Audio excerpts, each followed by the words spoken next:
ಆದ್ರೆ ನಾನ್ ಇಲ್ಲ ಅಂದ್ರೂ ಯಾರಿಗೂ ಏನು ಡಿಫ್ರೆನ್ಸ್ ಆಗಲ್ಲ. ನಮ್ಮ ಅಪ್ಪ ಅಮ್ಮನ್ ನಾನ್ ಬೇಡ, ಕೆಫೆ ನೀನ್ ತುಂಬಾ ಚೆನ್ನಾಗಿ ನಡೆಸ್ತೀಯ, ಅವ್ರು ಬಿಟ್ಟೋದ್ರು.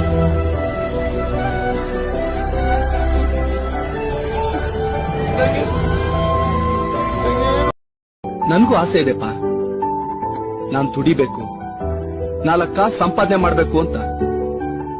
ನನಗ್ ಜನ್ಮ ಕೊಟ್ಟ ತಂದೆ ತಾಯಿಗಳನ್ನ ಚೆನ್ನಾಗಿ ನೋಡ್ಕೋಬೇಕು ಅಂತ. ಮುಸ್ತಾನ ಅಲ್ದೆ ಒಂದ್ ವಿಷಯ ಮಾತ್ರ ಚೆನ್ನಾಗಿ ಜ್ಞಾಪಕದಲ್ಲಿ ಇಟ್ಕೋ, ಪ್ರಾಣ ಹೋಗುವಂತ ಸ್ಥಿತಿ ಬಂದ್ರು ತಾಳ್ಮೆ ಮಾತ್ರ ಕಳ್ಕೊಬೇಡ. ನನ್ನ ಟೈಮ್ ಸರಿ ಇಲ್ಲ ಅನ್ನೋ ಒಂದೇ ಒಂದು ಕಾರಣಕ್ಕೆ ಎಲ್ರ ದೃಷ್ಟಿಲಿ ನಾನು ಕೆಟ್ಟವನು ಅಂತ ಅನ್ಸ್ಕೋತಾ ಇದ್ದೀನಿ. ಇಲ್ಲ ಅಂದ್ರೆ ನಾನು ಕೂಡ ಒಂದೊಂದು ಟೈಮಲ್ಲಿ ಎಲ್ರ ದೃಷ್ಟಿಲಿ ತುಂಬಾ ಒಳ್ಳೆಯವನೇ ಆಗಿದ್ದೆ.